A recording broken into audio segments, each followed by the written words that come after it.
चलिए स्टूडेंट्स, अब हम देखते हैं हिप और लोअर लिम्स की मसल। सबसे पहले आती है सोएस मसल। सोएस मसल जो है this arise from the transverse process and body of the lumbar vertebra. Lumbar vertebra के ट्रांसवर्स प्रोसेस और बॉडी से ही निकलती है और it passes across the flat part of the ilium. Ilium के फ्लैट पार्ट में जाकर मिलती है बिहाइंड द इंग्वाइनल लिगामेंट के पीछे।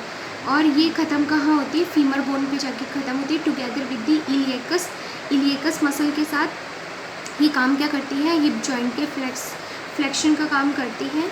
ये देखिए सोएस मसल दिखा देती हूँ मैं आपको डायग्राम के अंदर।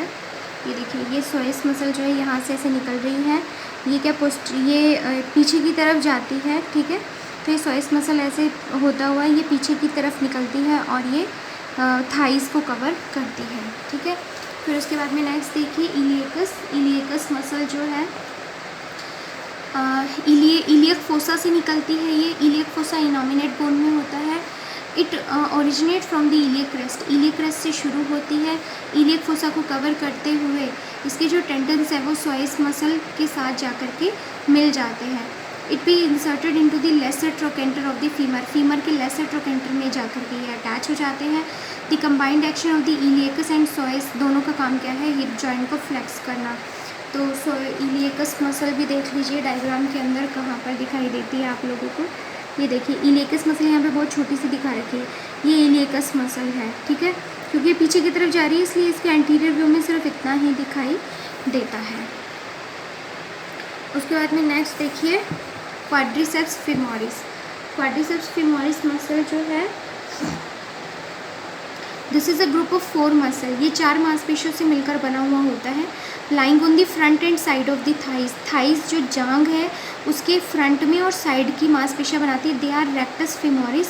इसके अंदर एक रेक्टस फीमोरिस होती है और 3 वेस्टेलिस, लेटरालिस, मीडियस और इंटरमीडियस, ठीक है। तो मैं आपको दिखाती हूँ। ये देखिए रेक्टस, ये देखिए ये रेक्टस फीमोरिस है। 4 मांसपेशियाँ बताइए ना। रेक्टस फीमोरिस से एक वेस्टस मीडियलिस, एक वेस्टस लेटरालिस और एक वेस्टस इंटरमीडिएट होती है, जो डायग्राम में आपको दिखाई नहीं देगी। तो इस तरीके से 4 मांसपेशियों से मिलकर जो जांघ का 80% भाग है वो ये चारों मांसपेशियाँ बनाती है। और इन चारों मांसपेशियों को कंबाइंड रूप से क्वाड्रिसेप्स फीमोरिस कहा जाता है। क्वाड्री वर्ड ही 4 के लिए आता है तो इसको क्वाड्रिसेप्स फीमोरिस कहा जाता है। They originate from the ilium से ये शुरू होती है। हिप बोन का पार्ट है ये and upper end of the femur, और फीमर के अपर एंड से निकलती हैं टुगेदर, एक साथ ये नी जॉइंट तक जाकर के इंसर्ट होती हैं टिबिया में। नी जॉइंट से होती है टिबिया बोन में, पटेलर पार्ट में ये जाकर ख़त्म होती है। Only rectus femoris flex the hip joint. Rectus femoris जो है वो हिप जॉइंट को फ्लेक्स करने का काम करती हैं और एक साथ मिलकर ये नी जॉइंट के एक्सटेंशन का काम करती है नी जॉइंट के। उसके बाद में नेक्स्ट आती है obturator. It is the deep muscle of the buttock की जो डीप मसल्स हैं वो ऑब्ट्यूरेटर मसल्स होती हैं, ठीक है। ये डायग्राम में आपको नहीं दिखाई देंगी। It originate from the obturator foramen. Obturator foramen जो है वो हिप बोन में होता है। तो ऑब्ट्यूरेटर फोरामेन से होती हुई ये कहाँ पर इंसर्ट होती है? फीमर के प्रॉक्सिमल, फीमर के शुरू के भाग में ये इंसर्ट होती है। मेन फंक्शन इस मसल का क्या होता है? Lateral rotation. हिप जॉइंट के लेटरल रोटेशन में ये हेल्प करते हैं। उसके बाद में नेक्स्ट देखिए ग्लूटियल मसल।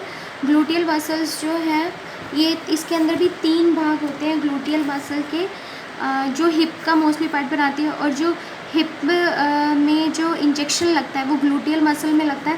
तो इसमें देखो ग्लूटियस मैक्सिमस, ग्लूटियस मीडियस और ग्लूटियस मिनिमस, इन तीनों से मिलकर ग्लूटियस मसल बनती है। एक साथ मिलकर ये फ्लैशी पार्ट बनाती है बटक का जो फ्लैशी मतलब मांस वाला हिस्सा जो होता है वो बनाती है। It originate from the ilium और सैक्रम से निकलती हैं और फीमर में ये जाकर के मिलती है, ठीक है। मैं आपको दिखाऊंगी अभी gluteus muscle. They cause extension, adduction और medial rotation of hip joint. ये तीनों मांसपेशियाँ मिलकर हिप जॉइंट का एक्सटेंशन करती हैं, एबडक्शन करती हैं और मीडियल रोटेशन करती हैं हिप जॉइंट का, ठीक है। मैं आपको डायग्राम में दिखाती हूँ। ये देखिए ग्लूटियस मसल है। ये ग्लूटियस मसल इस तरीके से ये 3 परतों में ये होती है। ये निकलती तो सैक्रम से है, इलियम से और सैक्रम से है, और ये मिलती कहाँ है? ये फीमर में जाकर के इस तरीके से मिलती है। ये दिख रही है आप सबको? तो इस तरीके से जाकर मिलती है और ये हिप जॉइंट का मैक्सिमम फ्लैशी मोटा पार्ट बनाती है जहाँ पर इंजेक्शन लगाया जाता है। फिर उसके बाद में नेक्स्ट देखिए सार्टोरियस मसल। सार्टोरियस मसल है, it is the longest muscle, सबसे लंबी मांसपेशी होती है ये बॉडी की, जो बोथ हिप्स को कवर करती है, नी जॉइंट को कवर करती है।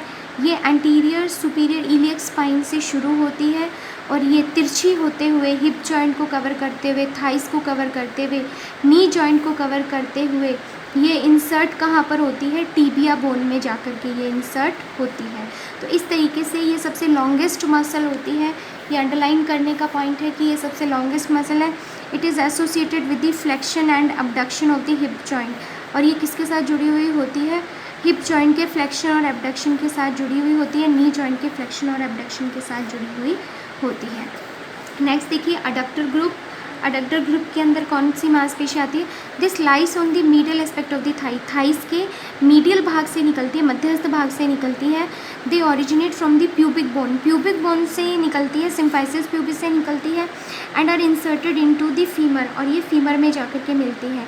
They adduct and medially rotate the thigh, ये थाइस के मीडियल रोटेशन में और थाइस के एडक्शन में हेल्प करती है।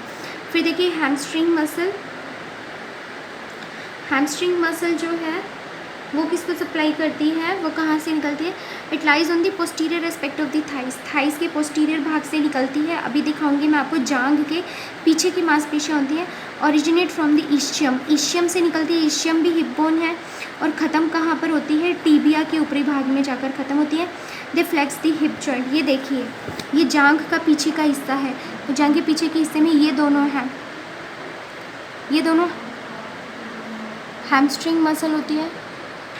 तो ये देखा आपने डायग्राम में, ये हैमस्ट्रिंग मसल है, ठीक है, और ये थाइस के पीछे की तरफ, जांघ के पीछे की ये मांसपेशियाँ होती हैं, ठीक है। उसके बाद में नेक्स्ट देखिए गैस्ट्रोसिनेमस। गैस्ट्रोसिनेमस जो है ये buttock, it form the bulk of the calf of the joint leg. Calf कौन सी होती है मैं बताती हूँ अभी आपको, घुटने के पीछे जो मांसपेशियाँ होती हैं वो कहलाती हैं गैस्ट्रोसिनेमस। इट क्रॉस बोथ नीज, ये दोनों जो नीज हैं उनको क्रॉस करते हुए होती है। एंकल जॉइंट को कवर करती है, causing the flexion of the knee joint के फ्लेक्शन में हेल्प करती है, और एंकल जॉइंट के प्लांटर फ्लेक्शन में हेल्प करती है। एक मिनट, ये डायग्राम में देखिए आप गैस्ट्रोसिनेमस, ये देखिए ये दिख रही है आपको, ये पीछे का व्यू है, ये पैर का आगे का व्यू है और ये पैर का पीछे का व्यू है। तो ये पीछे के व्यू में आप देखिए ये गैस्ट्रोसिनेमस है। गैस्ट्रोसिनेमस ये मांसपेशियाँ आपस में मिलती है और मिलने के बाद में ये कैल्केनियन टेंडन के रूप में ये एंकल जॉइंट में जाकर के मिलती है, ठीक है। उसके बाद में नेक्स्ट देखिए anterior tibialis, this originate from the upper end of the tibia, tibia के ऊपरी भाग से ये निकलती है और एंटीरियर सरफेस को कवर करते हुए पैर की कहाँ पर इंसर्ट होती है, क्यूनिफॉर्म बोन। क्यूनिफॉर्म बोन कौन सी है, जो अपन ने टार्सल बोन्स पढ़ी थी, 7 टार्सल बोन पढ़ी थी, उनमें से एक थी क्यूनिफॉर्म बोन। तो उस क्यूनिफॉर्म बोन में ये जाकर के मिलती है, लॉन्ग टेंडन के रूप में ये ख़त्म होती है, और इसका काम क्या होता है, डॉर्सी फ्लेक्शन में हेल्प करना, पैर के डॉर्सी फ्लेक्शन में मदद करना। और लास्ट में आती है सोलियस। सोलियस मसल जो है मेन मसल होती है काफ की, लेग पर पैर की जो काफ मसल्स है, पिंडली बोलते हैं हम जिसको, पिंडली की मुख्य मांसपेशी होती है, lying immediately deep to the gastrocnemius. Gastrocnemius की गहराई में ये पाई जाती है, डायग्राम में थोड़ा सा दिखा सकती हूँ मैं इसे। The insertion of the soleus joints with insertion of the gastrocnemius, मतलब ये सोलियस जो है वो गैस्ट्रोसिनेमस के इंसर्शन से ही शुरू होती है और उसी के साथ ही ये ख़त्म होती है। इट कॉजेज प्लांटर फ्लेक्शन, ये प्लांटर फ्लेक्शन में हेल्प करती है। देखिए पैर का इस तरीके से मुड़ना क्या कहलाता है, डॉर्सी फ्लेक्शन। इस तरीके से पैर का नीचे करना क्या कहलाता है, प्लांटर फ्लेक्शन। तो ये पैर के प्लांटर फ्लेक्शन में हेल्प करती है एंकल जॉइंट के, और जितने भी जॉइंट्स हैं एंकल के उनको स्टेबलाइज करने का और बैलेंस बना के खड़े रहने में ये हेल्प करती है। ये देखिए सोलियस मसल मैं आपको दिखा देती हूँ, ये है सोलियस मसल। ये देखो गैस्ट्रोसिनेमस है, गैस्ट्रोसिनेमस के पास में सोलियस है, तो इनका ओरिजिन और इनका इंसर्शन दोनों सेम होता है, ठीक है। जहाँ से गैस्ट्रोसिनेमस निकलती है वहीं से सोलियस निकलती है, और जहाँ गैस्ट्रोसिनेमस खत्म होती है वहीं पर सोलियस खत्म होती है, ठीक है। तो इसी के साथ आपका ये एनाटॉमी का लास्ट चैप्टर खत्म होता है। अब हम नेक्स्ट वीडियो से माइक्रोबायोलॉजी की सेकंड यूनिट स्टार्ट करेंगे।